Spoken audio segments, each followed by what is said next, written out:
Cuando escuchas fe y política, ¿qué te imaginas? ¿La Inquisición, cruzadas, teocracia, fe impuesta de manera forzada? Muchos creen que mezclar fe y política es casi como volver a la Edad Media. Pero si te dijera que la fe tiene algo mucho más profundo que decir sobre la política y el gobierno. No se trata de imponer, sino de influir con amor, justicia y verdad. ¿Quieres saber cómo? Quédate conmigo para que lo averigüemos.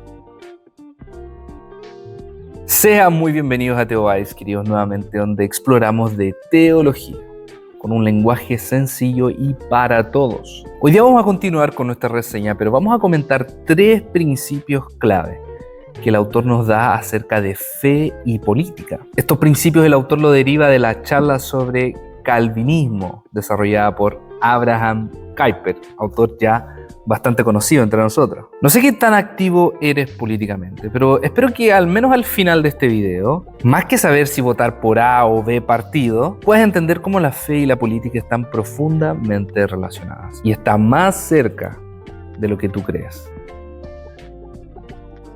El Estado no es Dios. Lo primero que nos comenta el autor es que el Estado no es absoluto. Parece obvio, ¿cierto? Pero cuando vemos las expectativas y las exigencias que muchas veces se colocan sobre el poder del Estado, nos empezamos a dar cuenta que quizá no lo tenemos tan claro. En la Biblia, especialmente en Romanos 13, vemos que la autoridad del Estado viene de Dios. Es decir, los gobernantes están ahí para servir a un propósito mayor que ellos mismos: hacer justicia y mantener el orden. Por ende, el Estado no es omnipotente, porque el único que lo es Dios, y no tiene la autoridad para hacer lo que quiera. ¿Por qué recalco esto? No sé de qué país vienes, pero te apuesto que en tiempos de elecciones los ánimos y las expectativas empiezan a subir un poco. Y frente a eso se ven muchos planteamientos algo así como mesiánicos por parte de candidatos presidenciales. Cuando un gobierno se postula como el gran salvador de la nación o el cambio revolucionario que la nación necesita, están tratando el poder del Estado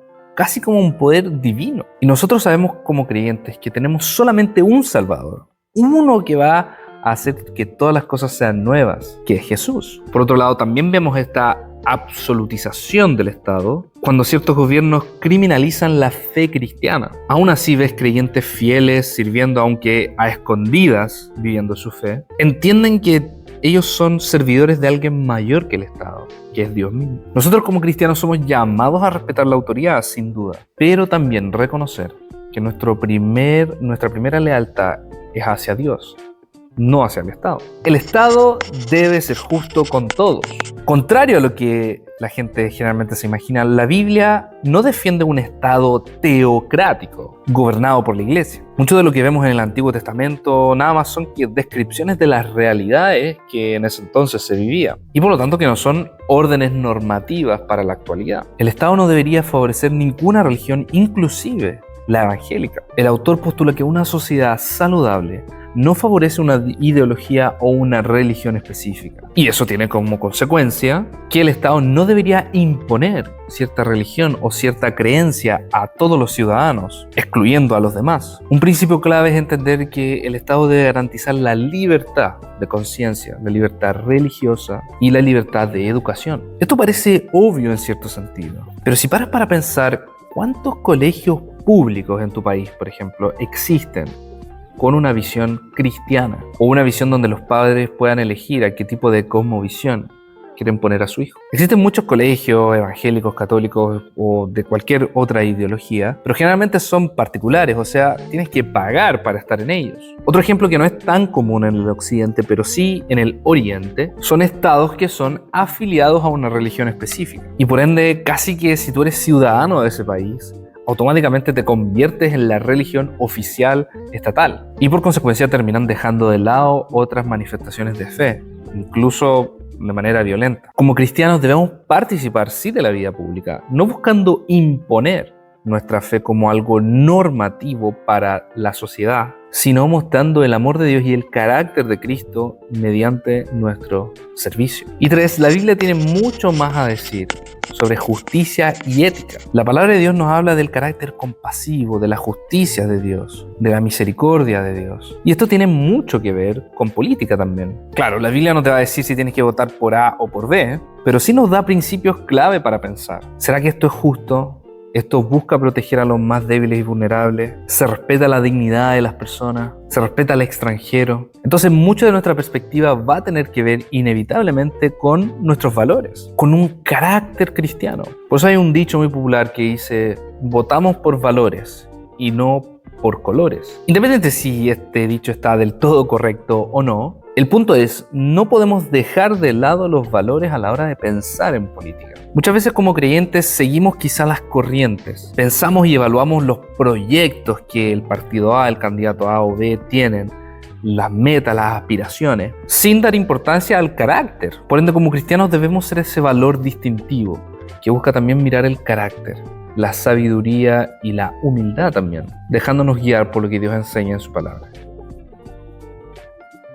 ¿Por qué esto es relevante para nosotros como cristianos? Muchas veces escuchamos que no somos de este mundo y por ende no deberíamos pensar en las cosas terrenales, sino celestiales. Y de hecho es cierto. Sin embargo, muchas veces esto se dice como una excusa para evadir las responsabilidades cívicas que tenemos como cristianos, que es buscar el bienestar de la ciudad. Si me has acompañado hasta acá, sabes y estás cansado de saber que nuestra fe afecta todas las esferas de nuestra vida y de la sociedad. La manera en que se gobierna un país afecta directamente a las personas que están siendo gobernadas, a los pobres, a los niños, a las viudas, a las familias, a las instituciones, a los trabajadores. Si hay leyes injustas, si se persigue la fe, si se promueve el egoísmo, eso tiene consecuencias en la vida diaria. Por eso no podemos quedarnos al margen. Cuando entendemos que el Estado no es Dios, podemos vivir con libertad y sin miedo y sin falsas expectativas de un cambio, sabiendo que nuestra esperanza está en Cristo y Él el que va a redimir y restaurar todas las cosas. Cuando defendemos que haya justicia e equidad para todas las creencias, incluido también la evangélica, mostramos el carácter justo y compasivo de nuestro Dios. Esta es una forma de ser testigos en medio de la sociedad, buscando el bien común. Y lo más importante, quizás, si te vas a quedar con solo una cosa de este video, la Biblia contiene más que suficiente para pensar en valores que debemos buscar y valorar en otros. Nos brinda sabiduría para ejercer nuestra vocación cívica. Cómo votamos, cómo hablamos de política, cómo tratamos este tema. Todo esto tiene que ver con una visión política que está sumamente atrelada a la fe.